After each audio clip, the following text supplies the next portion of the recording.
So next जो हमारा process है वो है पॉलीट्रोपिक प्रोसेस। पॉलीट्रोपिक प्रोसेस में जो प्रोसेस इक्वेशन होती है वो होती है P V power X equal to what, constant. X की वैल्यू कुछ भी हो सकती है लेकिन क्या नहीं हो सकती, 1।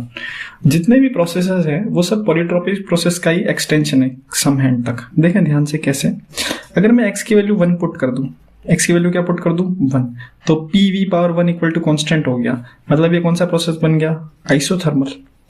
कौन सा प्रोसेस बन गया, आइसोथर्मल।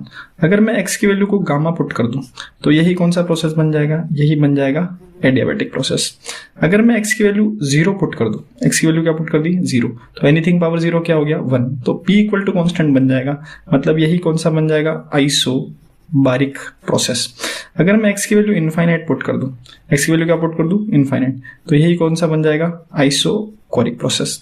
तो ऑलमोस्ट सारे जो प्रोसेसेस है वो किसका एक्सपेंशन है या किसके डिफाइन किया जा सकता है, पॉलीट्रोपिक प्रोसेस से। चले दूसरा वर्क डन की बात करें तो work done by gas in polytropic process. Work done by gas in polytropic process बहुत ही सिंपल है, बहुत बार बात कर चुके हैं।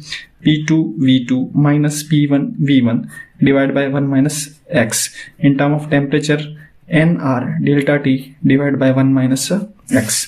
अच्छा, मोलर हीट कैपेसिटी की बात कर लेते हैं। तो मोलर हीट कैपेसिटी, देखिए ध्यान से, जो मोलर हीट कैपेसिटी है वो क्या निकल के आएगी, तो molar heat capacity for C polytropic that is equal to what, FR/2 plus R divided by 1 minus X. X जो है यहाँ पे वो V की पावर है और F क्या है, डिग्री ऑफ फ्रीडम। हम चाहे तो गामा की टर्म में भी आंसर ला सकते हैं। कैसे, देखा ध्यान से। उसके लिए हमें एक चीज बतानी चाहिए कि gamma is what 1 + 2 divide by degree of freedom.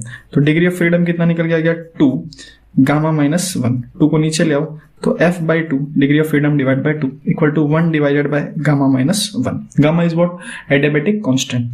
तो देखें इस F/2 की जगह इसको पुट कर सकते हैं। तो C पॉलीट्रोपिक प्रोसेस के लिए F/2 की जगह पुट कर दिया 1 डिवाइडेड बाय गामा माइनस 1, यहाँ पे R plus R divided by 1 minus X. तो ये भी एक फॉर्म है कि C polytropic is equal to what, R divided by gamma minus 1 plus R divided by 1 minus X. ये जो है पॉलीट्रोपिक प्रोसेस की molar heat capacity gamma adiabatic constant की टर्म में है। याद रह जाए तो ठीक है, वरना ऊपर वाला भी सादा सही है, जो भी याद रह जाए आपको, ठीक है। फर्दर बात करते हैं, अगर बल्क मॉडुलस मुझे निकालना हो, अगर मुझे क्या निकालना हो, बल्क मॉडुलस, कि बल्क मॉडुलस की वैल्यू कितनी होती है। तो बल्क मॉडुलस, अच्छा एक काम करना, मोलर हीट कैपेसिटी के बाद 4-5 लाइनें छोड़ देना, मैं कुछ रिलेशन बताऊंगा यहाँ पे। बल्क मॉडुलस जो है beta, bulk modulus beta that is equal to what, -V dP/dV। Same to same ऐसा ही काम भी थोड़ी देर पहले हमने एडियाबैटिक प्रोसेस में करा था। तो बल्क मॉडुलस निकल के आया था गामा टाइम्स प्रेशर, यहाँ पे निकल के आएगा x times pressure is what, x time pressure. Now further और बात कर सकते हैं, तो अपन लिख सकते हैं कोफिशिएंट ऑफ वॉल्यूमेट्रिक एक्सपेंशन। तो वॉल्यूमेट्रिक एक्सपेंशन की कोफिशिएंट की वैल्यू थी gamma times volumetric is equal to 1 divide by T। वहां था गामा -1, यहाँ पे क्या है, x-1 इज व्हाट, x-1।